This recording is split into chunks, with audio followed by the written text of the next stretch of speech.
다 함께 사도신경을 고백하며 사순절 두 번째 새벽 예배를 주님의 이름으로 시작하겠습니다. 전능하사 천지를 만드신 하나님 아버지를 내가 믿사오며 그 외아들 우리 주 예수 그리스도를 믿사오니 이는 성령으로 잉태하사 동정녀 마리아에게 나시고 본디오 빌라도에게 고난받으사 십자가에 못 박혀 죽으시고 장사한 지 사흘 만에 죽은 자 가운데서 다시 살아나시며 하늘에 오르사 전능하신 하나님 우편에 앉아 계시다가 저리로서 산자와 죽은 자를 심판하러 오시리라. 성령을 믿사오며 거룩한 공회와 성도가 서로 교통하는 것과 죄를 사하여 주시는 것과 몸이 다시 사는 것과 영원히 사는 것을 믿사옵나이다. 아멘. 우리 함께 찬송가 455장 같이 찬양하겠습니다.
오늘 우리에게 주시는 말씀 같이 보겠습니다. 창세기 2장 1절에서 3절까지의 말씀입니다.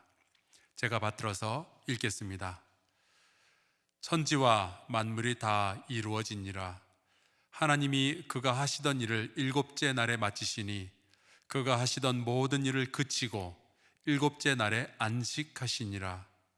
하나님이 그 일곱째 날을 복되게 하사 거룩하게 하셨으니 이는 하나님이 그 창조하시며 만드시던 모든 일을 마치시고 그 날에 안식하셨음이니라. 아멘. 함께 기도하고 말씀 나누겠습니다. 하나님 감사드립니다. 죄로 물든 생각과 가릴 수 없는 부족함 때문에 참 보잘것없는 우리에게 은혜를 베풀어 주시고 그 은혜 속에서 주를 향한 믿음을 품은 자를 의롭다 칭하여 주심을 감사드립니다. 우리의 죄를 대신하여 십자가의 고통을 받으시고 죽으신 예수 그리스도의 고난을 기억하는 주의 백성이 사순절의 긴 영적 순례를 시작했습니다. 특별히 인생의 고민과 아픔을 가지고 새벽마다 예배드리는 성도들이 있습니다. 주님, 이 사순절이 하나님의 위대한 능력을 경험하는 시간이 되게 하여 주옵소서. 없는 것을 있게 하시며 혼돈의 질서를 주시고 가짜를 물리치시는 하나님의 창조의 능력으로 우리의 영혼과 육체와 인생을 고쳐 주옵소서. 주님 앞에 정성을 다해 준비한 예물을 올려드립니다. 드리는 성도의 마음속 기도 제목들을 주께서 연락하시고 글로 다 표현할 수 없었던 답답함도 주께서 풀어주시기를 소원합니다. 전염병이 퍼지는 이 땅을 주여 고쳐 주옵소서. 코로나19와 싸우듯 악의 권세와 싸우게 하시고 성도의 기도가 혼탁한 세상을 정화시키는 은혜의 빗줄기가 되게 하여 주옵소서. 이제 시작된 사순절이 다 마치기까지 우리 성도들의 건강을 지켜주시며 피곤치 않게 하시고 은혜가 흘러넘쳐 하루하루가 유쾌하게 하여 주옵소서. 예수 그리스도의 이름으로 기도하옵나이다. 아멘. 어제 사순절이 시작되었죠. 끝까지 잘 완수해서 여러분의 이름이 2020년 사순절 특별 새벽기도회 개근자 명단에 기록되는 가문의 영광을 누리시기를 주의 이름으로 축복합니다. 지난 주일에 많은 분들이 등록해 주셨는데요. 주일에 등록 못하신 분들은 신방 전도사님들을 통해서 등록하시고 또 계속 온라인으로 예배를 드리시면 되겠습니다. 가능하면 오늘까지 출석자 등록을 전화나 혹은 문자로 신방 전도사님들께 해주시면 또 주일이나 주중에 오셔서 사무실에서 스티커를 받아서 출석 체크를 하실 수가 있게 됩니다. 또 지금 이 상황에서는 사순절 헌금은 온라인으로 해주시면 되겠습니다. 교회 홈페이지에 있는 온라인 주보를 보시면 온라인 헌금을 하는 방법이 자세하게 안내되어 있습니다. 익숙지가 않아서 온라인 헌금을 못 하시는 분들이 계실 것 같아요. 그런 분들은 낮에 교회에 오셔서 사무실에 가시면 그냥 평소처럼 헌금 봉투를 사용하셔서 헌금하실 수 있도록 준비해 놓겠습니다. 우리가 이럴 때일수록 알아야 될 것은 선교지에 계시는 선교사님들이나 작은 교회에서 목회하시는 분들이 참 힘들어하고 있습니다. 우리가 또 힘을 내어서 그들을 도울 수 있기를 바랍니다. 오늘은 임덕만 오동철 권사님 가정에서 식사를 대접합니다. 오늘은 성도 여러분을 사랑하고 축복하는 마음만으로 대접하시고요. 실제 식사는 3월 21일을 위해서 헌금해 주신 분들과 함께 대접하도록 하겠습니다. 하나님의 백성이 되어서 이 땅을 살아가며 잊지 말아야 할 여러 가지 것들이 있는데 그 중에 하나가 우리는 이 땅에 하나님의 나라를 만들어가는 것이 우리의 사명이다 하는 것입니다. 우리가 구원받고 천국 가는 것은 은혜지 그것이 사명은 아닙니다. 사명이라는 것은 은혜 받은 사람이 살아가는 방식입니다. 그래서 만약 나에게 어떤 주어진 사명 같은 것을 알지 못하고 있다라면 어쩌면 나는 아직 하나님의 은혜를 깊이 깨닫지 못해서 그럴 것 같습니다.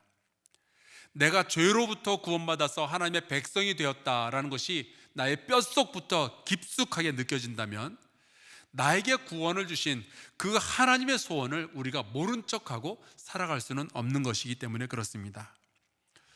우리에게 은혜를 주시며 우리를 하나님의 백성으로 삼으시고 우리에게 구원을 주시는 그 하나님께서 이 땅에 하나님의 나라, 하나님의 통치를 펼쳐가길 원하십니다. 그래서 우리가 주기도문을 할 때마다 반복해서 말하는 것이 있어요. 하나님의 나라가 이 땅에 임하게 하여 주옵소서. 바로 이곳에 하나님의 뜻이 이루어지게 하여 주옵소서. 하나님의 소원이 구원받은 우리의 소원이 될 때 우리는 사명을 발견하게 되는 겁니다. 그런데 그 하나님의 나라는 말로만 만들어지지 않습니다. 우리가 배우고 믿는 것에 거하며 세상 속에서 말씀과 믿음이 작동될 때 믿는 자의 능력이 발휘되게 되는데, 바울은 바로 이 능력으로 하나님의 나라가 만들어진다라고 설명하고 있습니다. 그래서 2020년에는 우리 모두가 하나님의 능력에 대해서, 말씀의 능력에 대해서, 예수 그리스도의 능력에 대해서 배우게 되는 겁니다. 여러분 그 핸드폰 가지고 계시죠?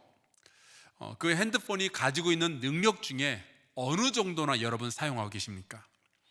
어떤 분은요, 핸드폰 하나만 가지고 영화를 만들더라고요. 또 핸드폰을 금속 탐지기로 사용하시는 분도 제가 봤어요. 우리 장로님들 중에 몇 분은요, 지갑에서 신용카드를 꺼내는 대신에 전화기를 신용카드처럼 꺼내서 그걸 사용하기도 하시더라고요. 요즘은 핸드폰을 가지고 자동차 시동도 겁니다. 핸드폰에 이 모든 능력이 다 있는데 그걸 모르면은 우리는 사용도 못하는 거예요. 그래서 우리가 이번 사순절을 통해서 성경에서 증언하고 있는 하나님과 예수 그리스도와 성령과 말씀과 우리 성도의 능력을 발견하고 또 개발하고 또 사용할 것을 우리가 기대하고 있는 겁니다. 오늘은 하나님의 여러 능력들 가운데 거룩하게 하시는 능력에 대해서 말씀을 나누려고 합니다. 오늘 우리가 함께 읽은 이 말씀에 보면 하나님께서 6일 동안 천지를 창조하신 후 제7일째 되는 날 모든 일을 멈추시고 그날 쉬셨다라고 되어 있습니다. 저같이 좀 성격이 못된 목사는 이 말씀을 보면서 그냥 지나갈 수가 없어요. 왜 하나님이 쉬셨을까? 궁금한 거예요. 왜 하나님이 6일 내내 일하시고서 목이 뻣뻣하고 무릎 관절이 아파서 쉬셨을까? 그건 아니죠. 시편 121편 4절에 보면 이런 말씀이 있습니다. 이스라엘을 지키시는 이는 졸지도 아니하시고 주무시지도 아니하시리로다. 여러분, 하나님이 쉬신 것은요, 힘들어서 쉬신 것이 아닙니다. 그럼 왜 쉬셨을까? 마가복음 2장에 예수께서 그 해답을 말씀하십니다. 또 이르시되 안식일이 사람을 위하여 있는 것이요 사람이 안식일을 위하여 있는 것이 아니니 이러므로 인자는 안식일에도 주인이니라. 하나님이 사람을 생각하시면서 쉬셨던 거예요. 하나님은 다 계획이 있으셨던 거죠. 하나님이 사람을 만드실 때 하나님의 형상을 주셨지만 사람에게는 한계가 있도록 만드셨습니다. 그래서 사람은 무작정 일만 하는 것이 아니라 일할 때 일하고 쉴 때는 쉬도록 만드신 거예요. 만약에 우리가 그것을 무시하게 된다면 하나님의 창조 질서에 어긋나게 되는 것입니다. 그래서 하나님께서는 안식일이라는 것을 통해서 삶의 리듬을 만드시고 그것을 사람에게 주시는 거예요. 그런데 재미있는 것은 오늘 말씀 3절입니다. 제가 읽겠습니다. 하나님이 그 일곱째 날을 복되게 하사 거룩하게 하셨으니 이는 하나님이 그 창조하시며 만드시던 모든 일을 마치시고 그 날에 안식하셨음이니라. 이 말씀에서 우리가 발견하게 되는 하나님의 능력이 있는데 그것은 하나님은 무엇인가를 거룩하게 하시는 능력을 가지고 계신다 하는 겁니다. 제가 지금까지 살아오면서 참 많은 일들을 했는데요, 저는 제 손으로 무언가를 거룩하게 하는 그런 일은 해본 적이 없는 것 같아요. 대신 제가 어릴 때는요, 저희 어머니께서 종종 저에게 그러셨습니다. 뭐든지 제가 손만 대면 망가진다는 거예요. 라디오에도 손을 대면 망가진다 그러시고 전화기에도 손을 대면 망가진다는 거예요. 심지어 저한테 이런 말씀도 하셨어요. 저에게는 망가뜨리는 은사가 있대요. 근데 정말 억울하더라고요. 제가 손만 댔는데 망가진다고요? 아니에요. 제가 드라이버로 뜯어봤더니 망가진 거죠. 그런데 하나님은 무언가를 창조하기도 하시고 무언가를 파괴하기도 하시지만 그 창조물 가운데 어떤 것은 선택하셔서 거룩하게 하시는 그런 능력을 가지고 계시는 거예요. 하나님은 땅을 거룩하게도 하시고 산을 거룩하게 하기도 하시고요, 건물을 거룩하게 하기도 하시고 음식을 거룩하게 하기도 하십니다. 특별히 하나님은 사람을 거룩하게 하시기도 하는 능력의 하나님이신 줄로 믿습니다. 여기에서 사용된 그 거룩하다라는 뜻의 히브리어 단어는 카도시라고 하는데요, 그 의미는 평범한 것들, 속된 것들에 비해서 굉장히 다르다, 구별되었다 하는 뜻입니다. 하나님이 그래서 안식일을 거룩하게 하셨다라는 말씀은요, 물론 우리가 살아가고 있는 하루하루가 다 소중하지만 특별히 이 안식일은 나머지 6일에 비해서 굉장히 하나님께 특별한 의미가 있다라는 뜻입니다. 그리고 하나님은요, 그 날이 하나님께 특별한 것처럼 우리에게도 특별하기를 원하셨습니다. 그런데 그 안식일을 거룩하게 하신 것은 단순히 우리 사람들을 쉬게 하려고 하신 것만은 아닙니다. 그거보다 더 깊은 뜻이 있어요. 먼저 출애굽기 31장 13절에 보면은 이런 말씀이 나옵니다. 너는 이스라엘 자손에게 말하여 이르기를 너희는 나의 안식일을 지키라. 이는 나와 너희 사이에 너희 대대의 표징이니 나는 너희를 거룩하게 하는 여호와인 줄 너희가 알게 함이라. 하나님께서 안식일을 복 주시고 그날을 거룩하게 하신 근본적인 이유가 있는데, 그것은 하나님이 뭔가를 거룩하게 하시는 능력을 가졌다는 것을 우리가 알게 하려고 그렇게 하셨다는 거예요. 이 말씀은 에스겔서 20장 12절에도 다시 한번 확증이 됩니다. 또 내가 그들을 거룩하게 하는 여호와인 줄 알게 하려고 내 안식일을 주어 그들과 나 사이에 표징을 삼았노라. 일주일에 어느 한 날을 정하셔서 그 날을 복 주시고 거룩하게 하신 그 분은 또한 하나님의 백성을 거룩하게 하실 능력을 가졌다는 것을 알게 하고 싶어서 그 날을 거룩하게 하셨다 하는 거죠. 왜 하나님은 6일 동안 일하시던 그 어느 한 날, 빛을 만드시던 그 날을 정해서 거룩하게 하신 것이 아니라 아무 일도 안 하고 모든 일을 멈추신 그 안식일을 거룩하다라고 하셨을까요? 그것은요, 아무것도 아닌 것도 거룩하게 하실 수 있다는 것을 보여주기 위해서 그렇게 하신 겁니다. 하나님은 어떤 것이든 선택하셔서 그것을 거룩하게 하실 수 있는 능력을 가지고 계십니다. 특별히 우리가 이 상황에서 기억해야 될 것은 하나님과 상관없이 거룩해질 수 있는 것은 아무것도 없다라는 사실입니다. 우리가 아무리 옷을 거룩하고 화려하게 입고 말을 거창하게 말해도요, 거룩하게 되는 일은 오직 여호와 하나님 한 분에 의해서만 이루어질 수 있는 일입니다. 헤롯 왕이 아무리 좋은 옷을 입고 아무리 좋은 건물에 거하고 있어도요, 그 사람은 궁 안에 거하는 여우밖에 되지 않지만, 약대 털옷을 입고 메뚜기를 먹으면서 살아도요, 하나님의 말씀을 전하는 요한은요, 거룩한 세례 요한이 될 수 있는 겁니다. 그 하나님이 우리를 보시면서 너희가 나에게 특별하다, 내가 너희를 선택하다 말씀하신다면 우리는 하나님의 능력에 의해서 거룩한 사람들이 될 줄로 믿습니다. 우리는요, 원래 거룩할 수 있는 자격이 없는 사람들이죠. 우리는 다 죄인들이잖아요. 여러분, 서로 한번 죄에 대해서 이야기를 나누어 보세요. 하루 종일 이야기를 나누어도 우리의 죄의 이야기는 끝이 나질 않을 거예요. 저는 어떨까요? 저는 많은 죄를 지었을까요? 국가 기밀이라서 말씀을 드릴 수는 없습니다. 그래서요, 에베소서 2장 2절에 보면은 이런 말씀이 나옵니다. 그때에 너희는 그 가운데서 행하여 이 세상 풍조를 따르고 공중의 권세 잡은 자를 따랐으니 곧 지금 불순종의 아들들 가운데서 역사하는 영이라. 우리는요, 죄인들이에요. 허물과 죄로 죽을 수밖에 없는 존재들이에요. 이 세상 풍조를 따르던 사람들이에요. 우리는 하나님과 원수가 되었고 구원받을 수 없는 존재였던 거죠. 거룩할 수 없는 존재였어요. 그런데 하나님이 우리에게 찾아오시는 겁니다. 골로새서 1장 21, 22절, 전에 악한 행실로 멀리 떠나 마음으로 원수가 되었던 너희를 이제는 그의 육체의 죽음으로 말미암아 화목하게 하셨어요.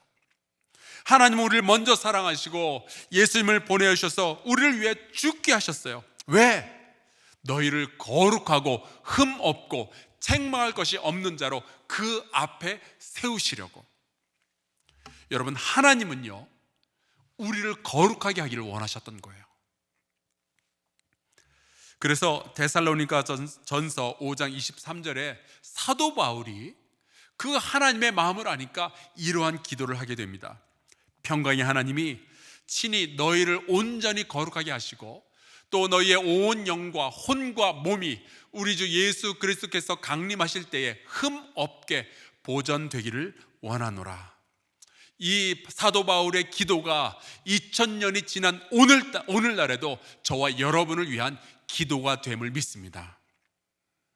여러분, 우리는 하나님 앞에 서면은 고개를 들 수 없을 정도로 많은 죄가 있어요. 우리는 참 거룩하기 어려운 사람들입니다. 우리 안에 어두움과 슬픔과 세속을 향한 욕망들이 있어요. 그런데도 불구하고 하나님은 그러한 우리를 선택하시고 거룩한 성도를 만드실 능력과 권세를 지니셨음을 믿기를 주 이름으로 축복합니다. 저와 여러분은요 하나님의 능력에 의해서 거룩한 사람들이 되었어요. 하나님이 특별하게 선택한 하나님의 백성이 된 거죠. 그렇다면 이제 우리는 어떠한 기도를 해야 될까요? 저는 이런 생각을 합니다. 우리의 눈에 보기에, 하나님의 말씀에 비추어 보기에 거룩하지 않은 것들이 있어요. 여러분, 이 대한민국 이 땅은 어떤가요? 여러분의 가정 가운데는 거룩하지 않은 것들이 보이지 않습니까? 여러분 안에, 여러분의 습관 가운데, 여러분의 생각 가운데 거룩하지 않고 세속적인 것들이 있다는 것들을 깨닫게 되지 않습니까? 여러분의 언어 속에는 거룩하지 않고 이 세상 풍조를 따르는 것들이 있지 않습니까? 주님께 그런 것들을 부탁하며 이 사순절 기간 동안에 우리가 기도할 수 있기를 바라요. 하나님 아버지, 내 가정을 거룩하게 하여 주옵소서. 아버지, 내 남편을, 내 자녀를 부탁합니다. 저희가 거룩한 하나님의 백성이 되게 하여 주옵소서. 하나님, 이 땅의 정치인들을 부탁드립니다. 그들이 하나님의 능력으로 거룩함의 씨앗을 품게 하여 주옵소서. 우리가 이렇게 기도한다면 이제 우리는 어떻게 살면 될까요? 거룩하게 하시는 하나님의 능력 앞에서 우리가 순종의 삶을 살아야 할 줄로 믿습니다. 레위기 20장에 이런 말씀이 나와요. 너희는 내 규례를 지켜 행하라. 나는 너희를 거룩하게 하는 여호와이니라. 우리를 거룩하게 하시는 그 하나님 앞에서 그 하나님의 말씀을 배우며 그 말씀이 내 삶 속에서 살아 움직이는 능력이 되어서 내 삶과 내 시간과 그리고 이 땅을 거룩하게 하는 하나님의 능력이 되도록 만들어야 할 줄로 믿습니다. 순종을 통하여 이 땅과 우리 자신을 거룩하게 하는 하나님의 백성으로 사시기를 주의 이름으로 축복합니다.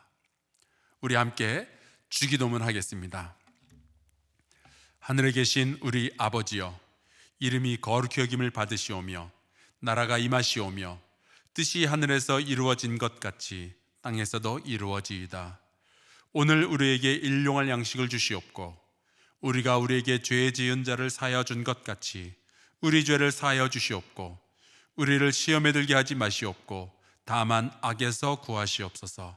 나라와 권세와 영광이 아버지께 영원히 있사옵나이다. 아멘.